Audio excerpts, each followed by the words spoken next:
Emu ku nkola esuubirwa okukozesebwa okulwanyisa ekirwadde kya COVID-19 be bannayuganda okwambala masiki.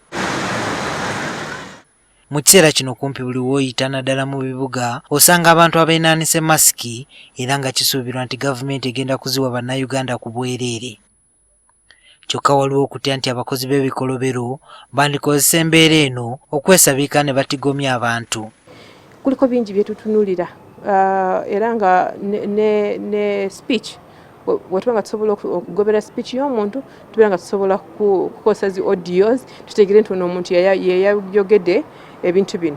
Era ne CCTV cameras mukimanyi nti weeziri nga mu misango gy'enjawulo wetubalaze nti tubadde nga tukwata abantu ab'enjawulo ku lw'emisango gye bakoze. Ate zino CCTV tezikwata amaaso g'omuntu gokka.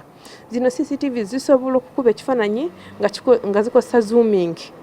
Kati awo tusobola okutegeera ono omuntu ayinza kuba nga afaanana bw'ati. Wadde kamera enkesi kye kimu ku byateekebwawo okwetegereza abakozi b'ebikolobero, abaziriko oboolyawo balina okutunula ne liise George kubanga beenaanise masiki bayinza okubazibuwalira okuzuula. Abalondoola ebyokwerinda bagamba nti abantu balina kinene nnyo kye basobola okukola okulwanyisa abo abaagala okwekweka mu mbeera eno naddala nga buli omu kumpi ajja kuba ayambadde masiki. Kimanyiddwa nti olumu ab'ebyokwerinda babadde bafuna okusoomoozebwa mu kulwanyisa abakozi b'ebikolobero. First of all, ebyokwerinda by'omuntu bitandika naawe mwennyini.